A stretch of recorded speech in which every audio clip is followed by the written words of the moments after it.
So welcome to this tutorial of the Scandinavian, and today we're going to look at from move to d4, the, the central destroyer, which is pawn to e5.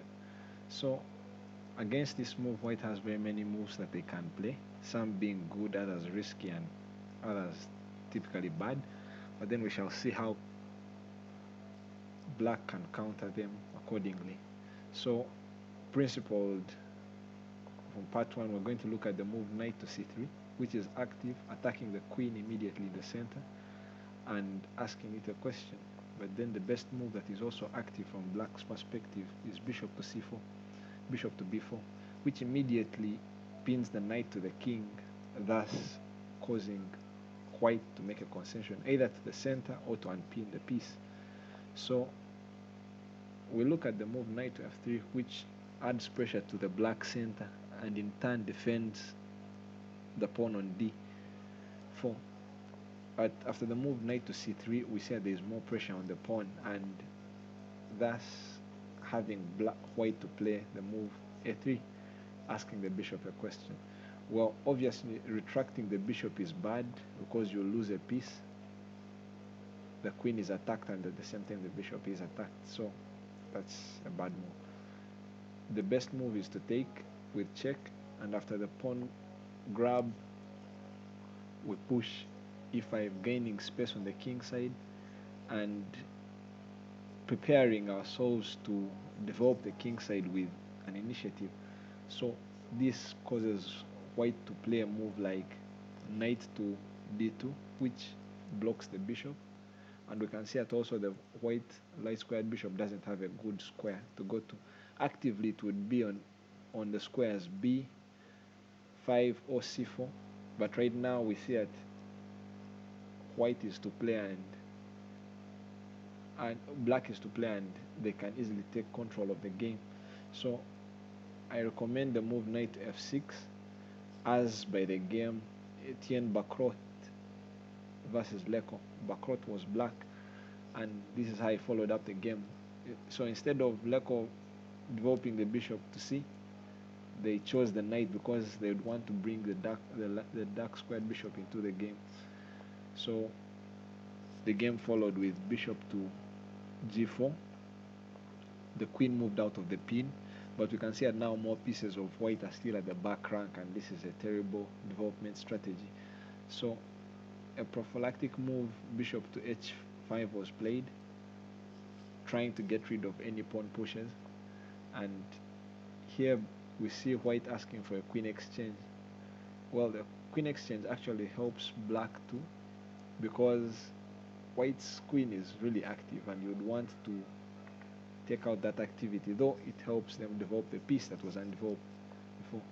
So an exchange was denied, adding pressure to the double c pawn, and the bishop was forced back. So we can continue with the game later on. I'll attach the PGN in the description, and that's basically how you could play for an advantage in the middle game and opening. So let's see another approach, which is knight f3, which is a calmer approach than the former, controlling squares in the center.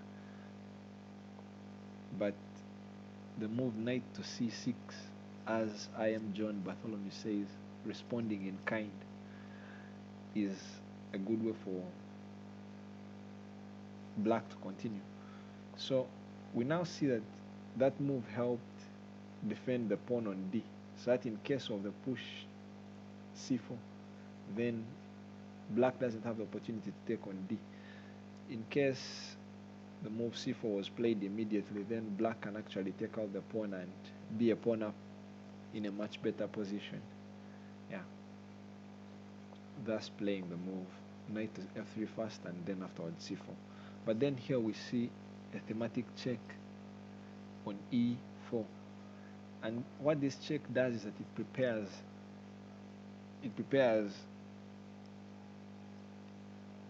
a kingside activity, and at the same time seizing initiative of white from the queen side. So we take the pawn, and after the exchange we get in the bishop check, we get in the bishop threatening the queen. So if the pawn is pushed, then this hangs the bishop, thus winning a piece and the game. And we can also see different ways to block this check, one of them being the bishop. Well, if the bishop blocks, then this also loses a piece. Feel free to pause the video right now and see how you could actually get along with it. A simple move, queen takes, and after the knight captures, we can win a pawn, either the g pawn or the c pawn, and black is significantly better, having a winning advantage. Let's turn off a friendly fish. So we can see that not many continuations are good here after the bishop block, but it's going to get interesting when you get to see actually how some of the positions become even riskier for white. And now, if we try to revise the knight to f3 line, and after knight to c6, knight to c3, it's slightly different because the knight is already in the center defending the pawn, and now they can easily break the pin. Different from the former, where the knight came in after the bishop, after the knight on c3 was pinned. So we have to take the knight, and after the capture, we still capture on d4, and after the capture again, we exchange all the pieces, and black is okay, in a very good position, a pawn up, and white has no compensation for that. So this is a significantly winning game for black in this position. So let's also look at knight to f3, knight to c6, knight to c3, pin, break pin, and after the exchange, taking with the bishop, because we saw on the former, the pawn takes lost the pawn. After the many exchanges, we saw that white lost a pawn in the situation. So them taking with the pawn, with the bishop, keeps your pawn, but it blocks the c pawn, which would help white expand in the center. So after the pawn push to e4, which gains more ground on the king side, knight to e5, the knight has to be captured. That knight is very active, and after white capturing back, we see that the queen is attacked. There is tension on the queens, but we wouldn't want to capture because that brings the rook to an active file. So we develop the knight defending the queen, threatening to win back our bishop. But after the pawn push to e7, we deny the bishop that great diagonal, and we are ready to win back our pawn, developing a piece.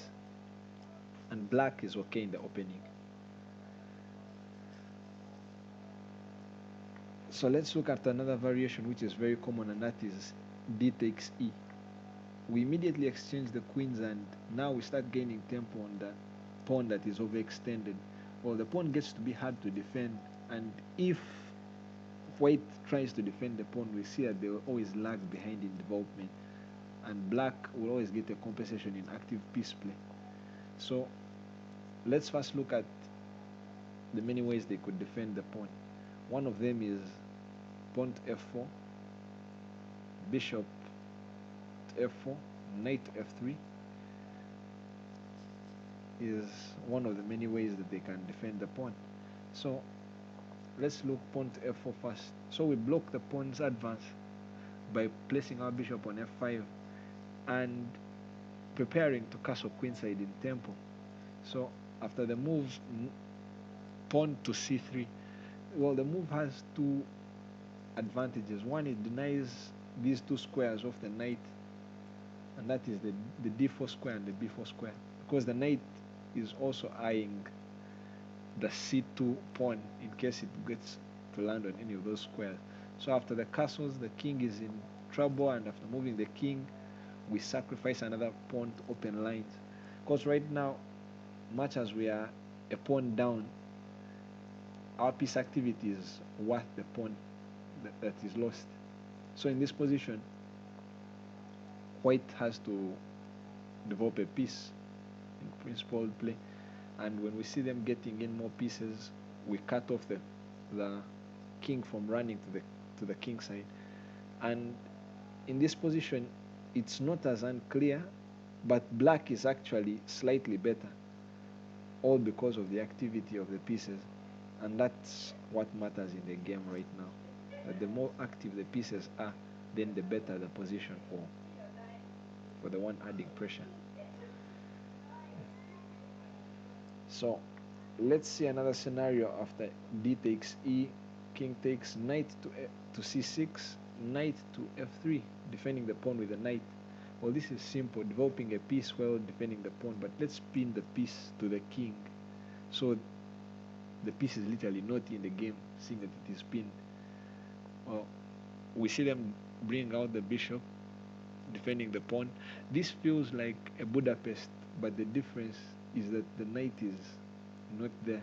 The knight is not usually taking the bishop's spot in the Budapest. So it is a slight different variation. Or a reverse Tennyson, but the difference right now is that there is no knight on g4. It's the bishop.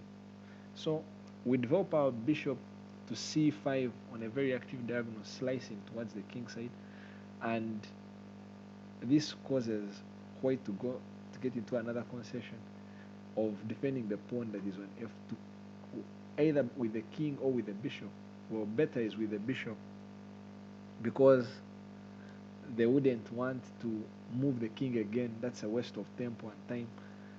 Though moving the bishop is equally a waste of time, but we develop our knight to e, knight from g to e7, preparing to either go to g6 or to f5. Well, these two squares are equally good, but we shall see the difference in both. So after the move knight from b to d2, defending the knight that is pinned, we play knight to g, knight to f5, attacking the bishop. Well, this denies white a chance to win our bishop, and even if they could, we can always snap off the knight, saving our piece. But this wouldn't still work, because we still take, and after them taking the bishop, which is a bad move, we can win the rook, and this is falling with a check. So that is really a terrible position for white. So best would be them taking with the pawn, and we reserve our bishop pair that way. But the position is still bad for white in this scenario. So we see after the move knight to f, the king has to move back to defend the pawn, and we just castle queenside. We already have activity on the d file, and our second rook is ready to come into e, and the king is going to be troubled in the center. It's not going to be easy to move the king out of the center, and losing the bishop pair. So black is better because of the activity of the pieces in this scenario. So play could continue with c3, denying the knight some of the good squares, that is d4 and b4. But after bringing the second rook into the center, we see that black's position is so good, and it's really active enough. So white has to get troubles to connect the rooks and also get the bishop from f1 into the game. So play could continue with bishop attacking the knight on c, and you continue with the normal plan of development and activity. Let's see another variation, which is after queen takes d1, king takes d1, knight to f3, pinning the knight to the king. Well, we can break the pin, and after the exchange, we see that the bishop immediately attacks the g pawn, which is undefended. It can be defended twice, in two ways. That is either by the push f3, which is bad, and developing a piece defending your extra pawn in the center. But after the castles, knight from b to d2, we see that now the bishop is bad in the corner, thus leaving the rooks unconnected. And after a simple move, knight to e7, preparing to win back the pawn and to gang up on the pawn and have an active position. Black is still doing okay and actually slightly better, able to convert the advantage to a winning advantage indeed. So let's go back, and after the exchange again, let's look at another variation, and that is developing the knight to f3 instead of captures. Well, this is good enough for black after castling because we see that the king is in a discovery. So regardless what white does, there is a discovery. So when the king moves out of the discovery, we can snatch the pawn, and we see that the bishop is undefended, falling with check.